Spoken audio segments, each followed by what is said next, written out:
Welcome back to my YouTube channel Conquest Biology. So in today's video, let us understand hematopoiesis. So basically it is a process which is involved in blood cellular component synthesis. That means blood cells like the corpuscles and other cells which are present in the blood, they are synthesized during hematopoiesis. And basically there are nearly 10 to the power of 12 immune cells. Those are synthesized on daily basis in a healthy individual. The hematopoietic stem cell, which is the basic the primitive cell from which other cells are derived, blood corpuscles and other immune cells are derived.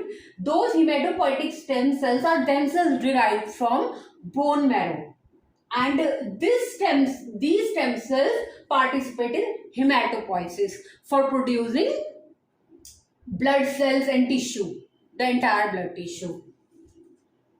And in the process, the hematopoietic stem cells undergo mitotic divisions.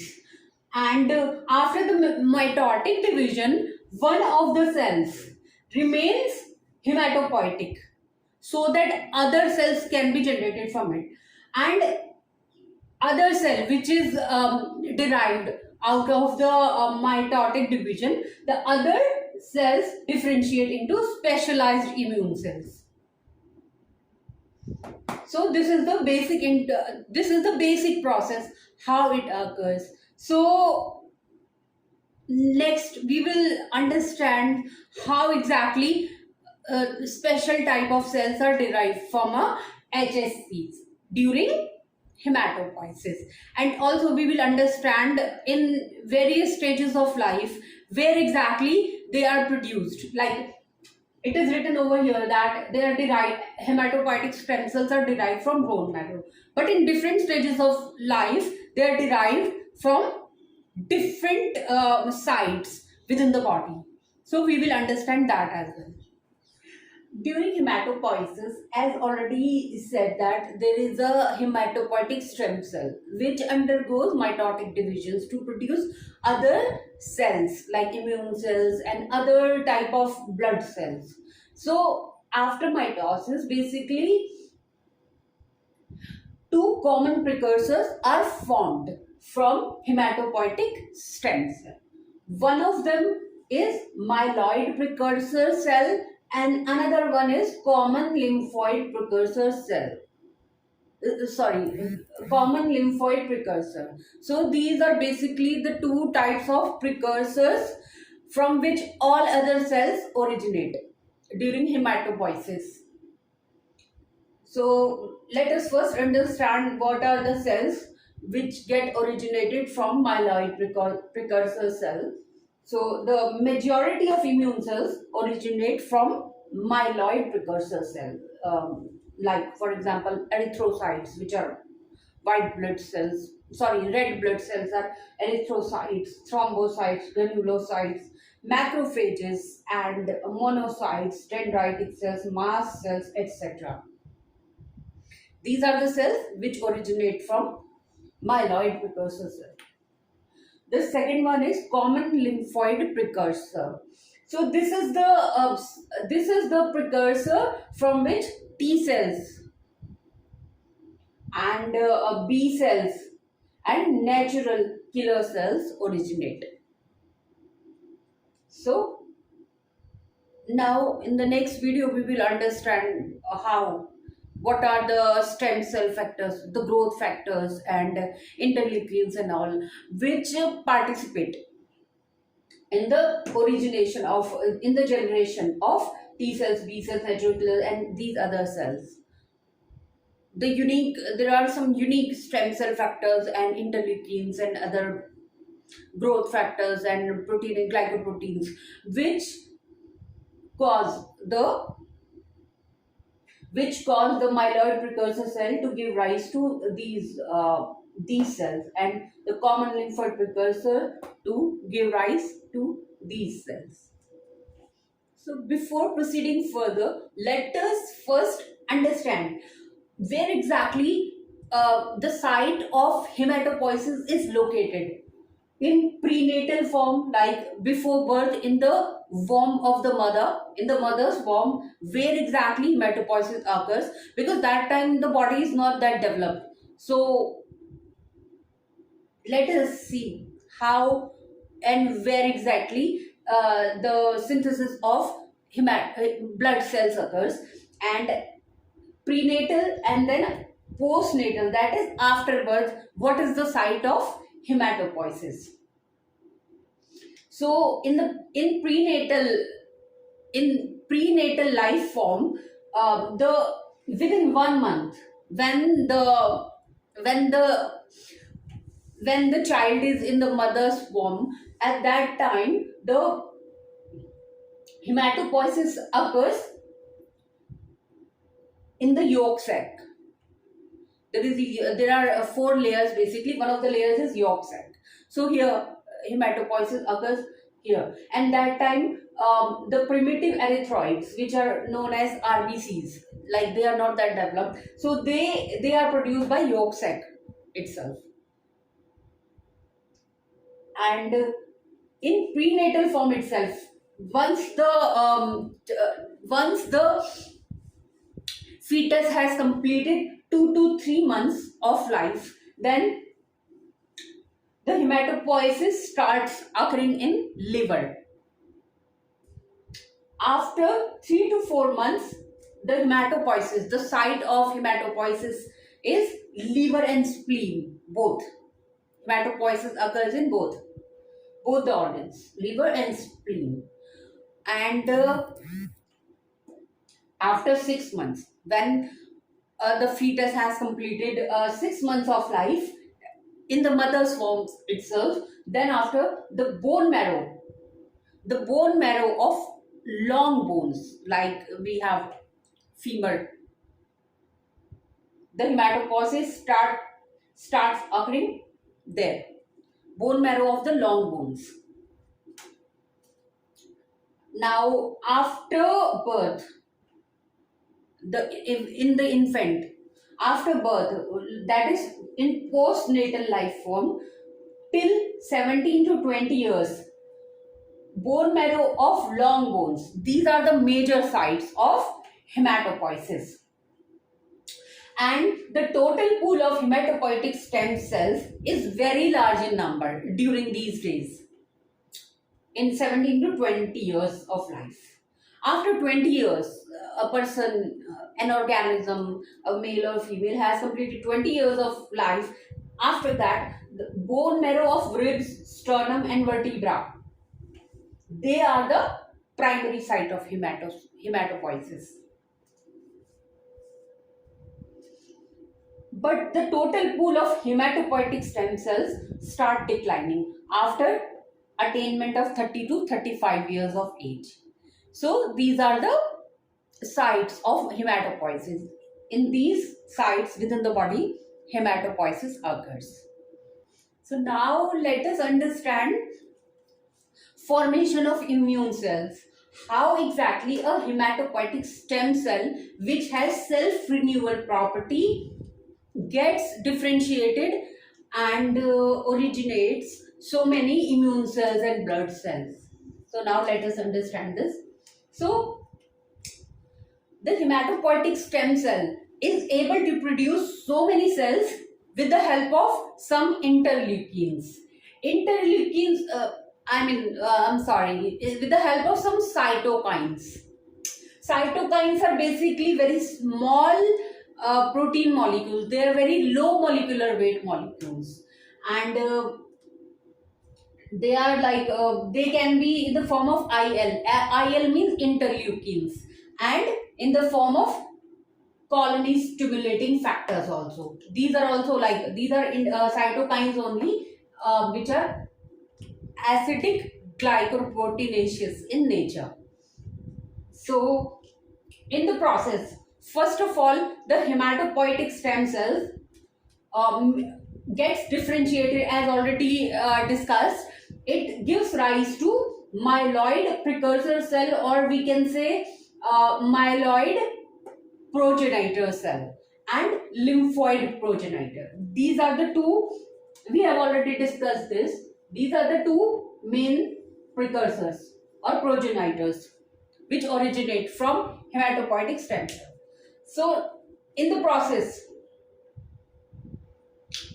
if hematopoietic stem cell is provided with interleukin 1, interleukin 3 and SCF, which is stem cell factor. It is also protein. When it is given IL1, IL3 and SCF, then it gives rise to myeloid precursor cell. So basically once the myeloid precursor cell is formed, after that the fate of myeloid precursor cell is decided based on the type of responsiveness it gives to various growth factors and cytokines. See, this myeloid precursor cell, how it will get committed to make mast cell, it depends upon the type of cytokine and growth factors it is given. If it is given appropriate cytokine and growth factor, then it will be able to differentiate into mast cell. But like for example, if it is provided with interleukin 3 and SCF, stem cell factor, then it will get differentiated into mast cell. Otherwise, if the growth factor and cytokines are changed, like if it is provided with interleukin 3 stem cell factor, EPO, that is erythropoietin, it is a hormone which is helpful in generation of erythrocytes, and GM-CSF. GM-CSF is granulocyte macrophage colony stimulating factor, right? If these four factors are given to the myeloid precursor cell, then it won't, rather than being differentiated into mast cell, it will form erythrocyte. So their fate or commitment is decided based on the type of growth factors and cytokines they are given. So in the same manner, if we give IL1, IL3 and SCF to hematopoietic stem cell, which has self-renewal nature, then it will form myeloid progenitor or myeloid precursor. Otherwise, if rather than providing IL first, if it is given IL7, interleukin 7, along with interleukin 3 and stem cell factor, then it forms lymphoid progenitor. So this is the only difference. If instead of interleukin 1, it is given interleukin 7, then it will form lymphoid progenitor. So their commitment and their fate depends upon the type of cytokines and the type of growth factors that we provide them, right? So let us first understand what are the cells which are produced from the myeloid precursor cell progenitor. Then after we will discuss lymphoid one. So first of all, mast cell, as already discussed, it with the help of IL3, interleukin 3 and stem cell factor, myeloid progenitor cell forms mast cells. And if it is given with IL3 SCF, erythropoietin, GM-CSF, granulocyte macrophage colony stimulating factor, then it forms erythrocytes. Those are basically the red blood cells. And if the myeloid progenitor cell is provided with IL3, SCF, TPO, thrombopoietin instead of erythropoietin, and GM-CSF. So here, instead of EPO, TPO, thrombopoietin is being provided. So rather than forming erythrocyte, it is giving rise to thrombocytes. So here, the change in the hormone giving rise to a different kind of cell. And the myeloblast. Myeloblast is produced from myeloid progenitor cell with the help of interleukin 3, SCF and GM-CSF. So this, if myeloid progenitor is given with these factors, then it forms myeloblasts. Now, further, the myeloblast gives rise to these four important cells. These are, which are neutrophils, basophils, eosinophils, and monocytes. So, myeloblast gets differentiated into neutrophils if it is given with interleukin 3, interleukin 6, SCF and GCSF. Granulocyte colony stimulating factor. Then it forms neutrophils. If it is given, myeloblast is given with interleukin 3, interleukin 6 and SCF and GCSF, then it gives rise to basophils. And the same myeloblast, if it is provided with IL-3, IL-5, SCF and GCSF, then it gives rise to eosinophils. And if we provide myeloblast with interleukin 3 and SCF, then it forms monocyte. Now the monocytes further give rise to macrophages and dendritic cells. So monocytes, when monocytes are provided with master colony stimulating factor MCSF, then they give rise to macrophages. Basically, monocytes are nothing but they are macrophages only. But in tissues, they are known as macrophages. But in blood, they are known as monocytes. When monocytes are present in tissues, monocytes are present in the form of macrophages. And monocytes give rise to dendritic cells also, which are present in tissues and blood.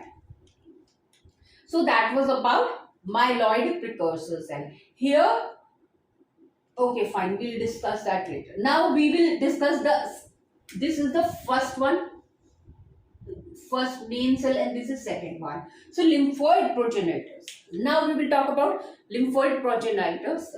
So interleukin 3, interleukin 7 and stem cell factor. When they are provided to HSC, hematopoietic stem cell, then they form lymphoid progenitor. Now the lymphoid progenitor cell gives rise to natural killer cells, T cells and B cells. And T cells, as we know, there are two types, cytotoxics and T helper cells, TH cells and TC cells. So when lymphoid progenitor cell is provided with interleukin 3, interleukin 7 and stem cell factor, then they get differentiated into T cells and B cells. And when lymphoid progenitor cell is provided with interleukin 3, interleukin 12, SCF and TNF, tumor necrosis factor, TNF alpha, then they get differentiated into natural killer cells, right? And basically, mainly dendritic cells are produced by myeloid precursor cell, but lymphoid progenitor also gives rise to very few dendritic cells, but mainly they are produced by myeloid precursor cell only. So that was about how exactly the formation of various immune cells occur. So here IL-3, which is interleukin 3, this is the master colony stimulating factor. That means it is required for origination of each immune cell. If it is not provided, then no immune cell can ever generate from the hematopoietic stem cells. So this is the master colony stimulating factor. IL-3 is required in the production of each type of immune cell. Now these are, after completing the discussion related to formation of the immune cells, now let us understand these important points, like These are good to know information. So the first one is hematopoietic stem cells undergo self-renewal using SCF, which is stem cell factor. And in the absence of SCF, hematopoiesis does not occur. So it is very important if we talk about hematopoiesis. If it is present, then only hematopoiesis will occur. Secondly, as discussed already, IL-3, interleukin 3 is the master colony stimulating factor. And each immune cell requires this for their production. And the third one is natural killer cells do not participate in adaptive immunity. So these were some important points to know about immune cells and their production.